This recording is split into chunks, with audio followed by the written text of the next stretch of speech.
I had to take the same college storyboarding class twice, just to make this video. Was it worth it? Doubt it. Let me explain.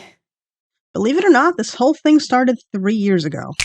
Eli! Eli, Eli! I can hear you fine. What is it? I'm gonna take a storyboarding class. A storyboard class? Like all the other storyboard classes you've taken? This one will be different. I'm actually going to like this one. Why? It's a different school this time.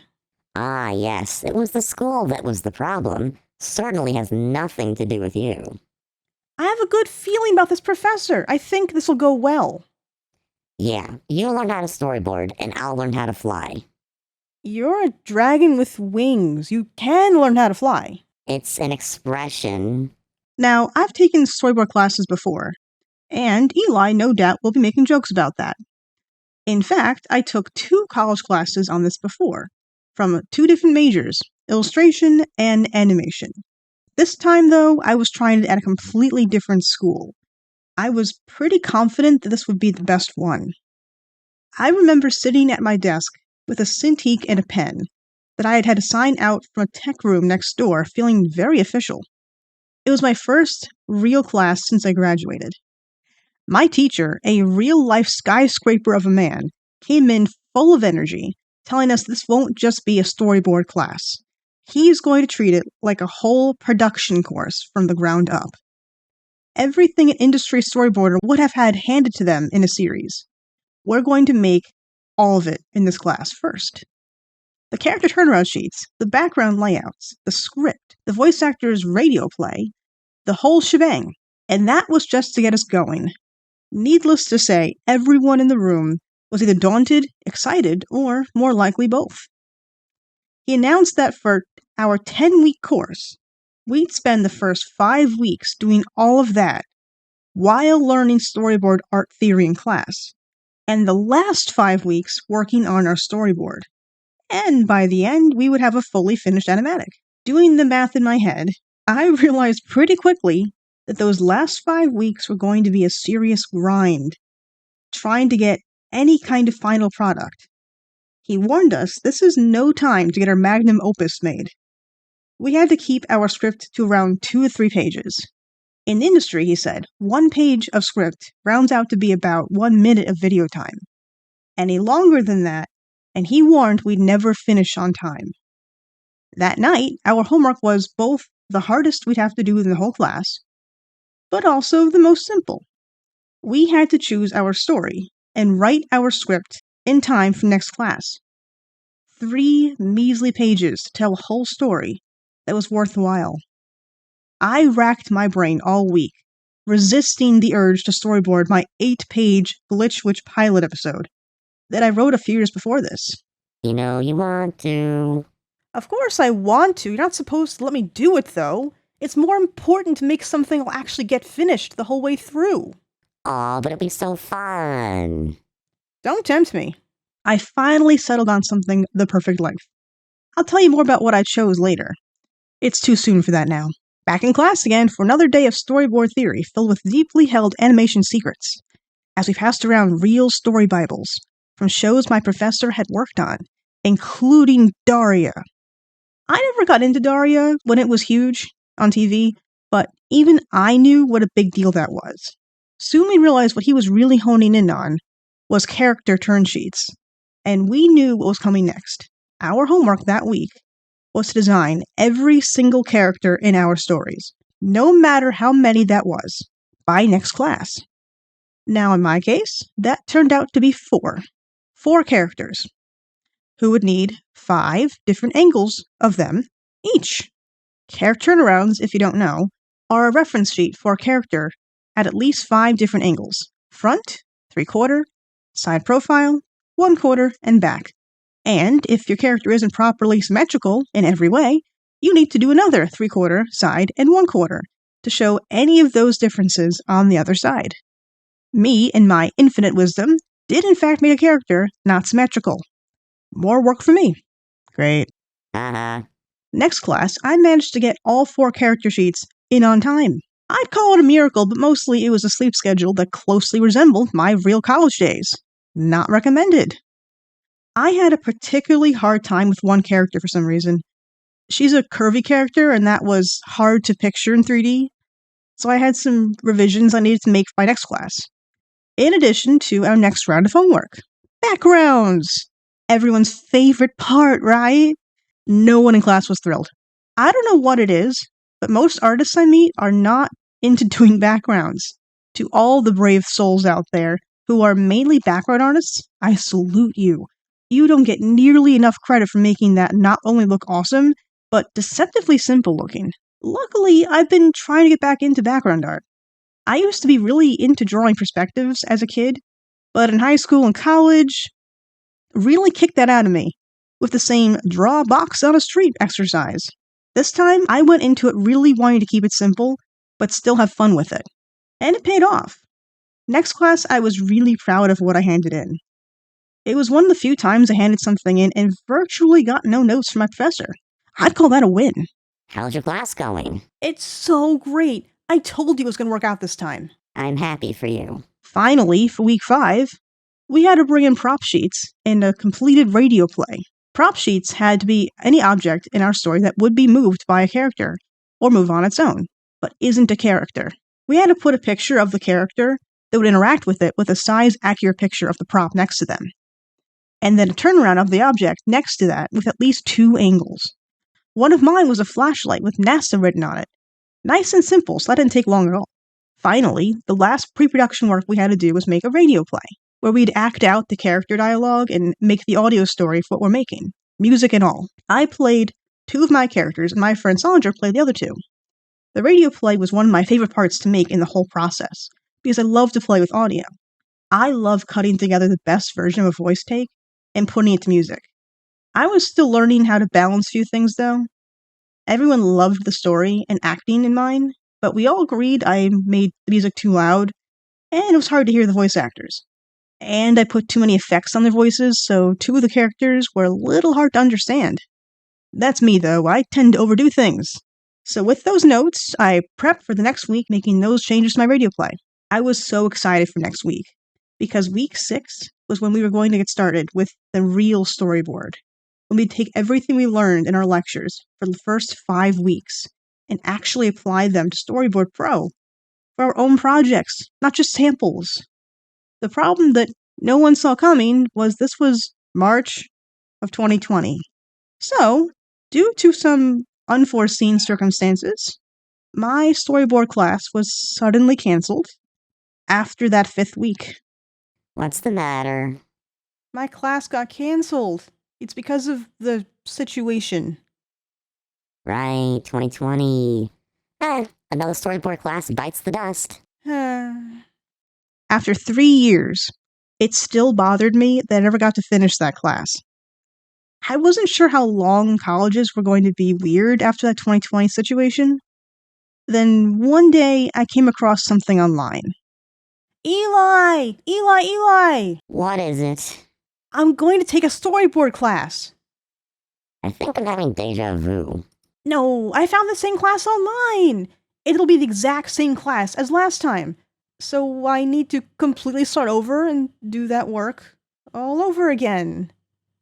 That sounds fun. Go on, do it all over. See how that goes for you. I will. Armed with a webcam and cheap headphone mic, I started my new old class, more or less ready to do it all over again for the next 5 weeks. Until that fateful 6th week where I'd get to start a real storyboard. My teacher recognized me pretty fast when the first class happened. I laughed and told him, yeah, I was there that winter 2020 class. He cringed. Oh, you guys were just about to get to the good part when that ended. Yep, glad to know that bothered him too, actually. So there I was, doing it all again. The story, the character turnaround sheets, the backgrounds, the props, and again, my favorite, the radio play. It's a good thing I like doing this stuff, or this would have been torture to have to do over. But hey, that's what it's like in industry, right? After you do it all again. Either you make them better, or because you're moving on to the next project. Maybe this was some secret test to see if I could hack it.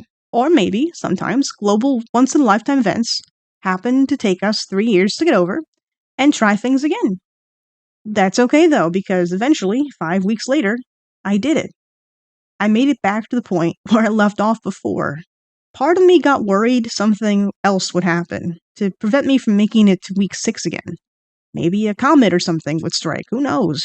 I'd say that's crazy, but after last time, that would not shock me. Amazingly, I made it to week 6, and my teacher bounced onto my screen as excited about this as I was. It was finally time to take all the fundamentals we've been learning and apply it to our own stories. Finish that in the next 5 weeks and get critiqued on how well we were doing that. No pressure at all. For that next week, we were given the daunting task of thumbnailing our entire story in 2 weeks. A thumbnail of a storyboard is supposed to be small, ugly even, but really clear. He wanted to be able to look at them and know exactly what was happening without us having to explain it. But it also had to be done fast. So, if he decided to tell you to change huge chunks of it, you didn't see hours and days of your time being thrown in the trash. He told us a story about how he once did super clean, detailed rough boards for an early board project he had. The director loved it, but then told him to change half of it. Completely valid to ask, but oh my god, the pain of hearing that after painstakingly making beautiful boards. I can imagine, based on my college experience, doing that in illustrations. But to really get that, I'd need to multiply that by about 100. I was surprised about how much of our time was devoted to the thumbnails. 2 weeks out of 5 to get this done seemed insane, until I saw how seriously he took our scratchy, messy little darlings. He critiqued them very seriously, looking for jump cuts, where it looked like things moved when they weren't supposed to between scenes, looking for anything breaking the 180 rule, where it looked like things flipped to the wrong side by accident. Thumbnails weren't a general idea. They were the real storyboard, just super rushed.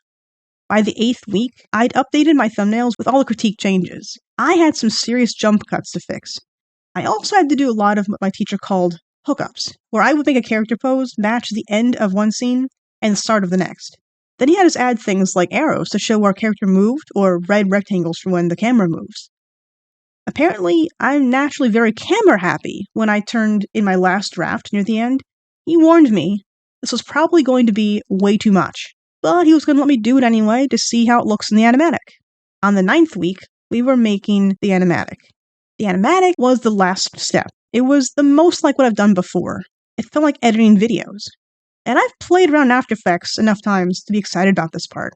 The animatic is when you take the storyboard and put it in the 4th dimension. In other words, now's a timed out video instead of a slideshow. I got a little fancy with it, doing all of the camera moves. He was right, it was too many. Timed it all out to match up with the radio play I made, and finally ready for week 10, the last week of class. Week 10 was like an end of class party, where we got to view everyone's final animatic videos, together like a little mini student film festival. I was excited not only to show off my own work, but to see how everyone else's turned out. We still had one final critique, so we were a little tense from that, but also relieved to be done, even though no one escaped without some sort of, on your free time, try doing this, but we appreciated it. My animatic was far from perfect, but I think everyone really liked it.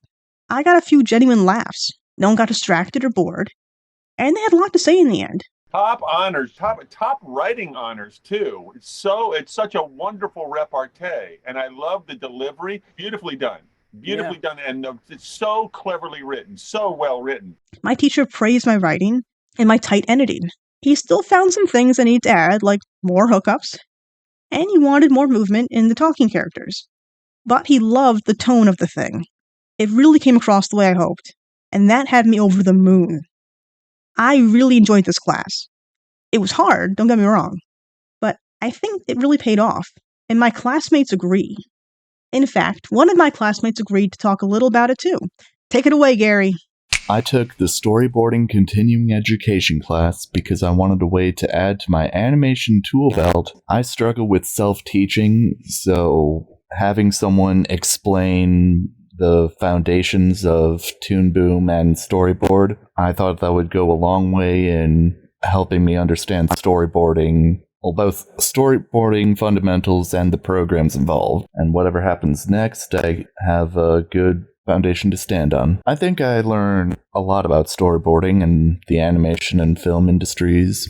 I still have to finish my final project, so I haven't done everything I've set out to do, but I can always change that. I think everyone in the class exceeded my expectations. I exceeded my own expectations, which is weird for me to say because I'm very negative. But yes, it felt good to work hard on something and see everyone else and the results of their hard work and the iterations every week. It was a great time and everyone did a great job. I would love to pursue storyboarding. I would absolutely recommend this class to others. He's a great teacher. That's the most important thing, the strength of the teacher. He goes over so much in so little time. He's a great guy. He's funny. He keeps me engaged. I can't imagine what would happen if it wasn't him. Then I would have zoned out and missed everything. But no, he was a great teacher, and I hope he gets a lot more opportunities to teach. The world needs that. I did it! I finished the class, and I finally have a finished storyboard, and I'm actually happy with how it came out. And it only took you 3 years and 10 weeks to do it. Do you want to see it or not? Yes, please. Okay, Kenny, we're going to get in there and demand the first interview. So stay on me. This might get ugly. Okay, rolling. Hi, this is Kathleen Keene, first on the scene, with an exclusive eyewitness account of this amazing breaking story. Here, not 5 minutes ago, was the landing of this massive alien ship. Let's see if we can get an interview with these aliens. What are you doing? That is very delicate. Do not touch the ship.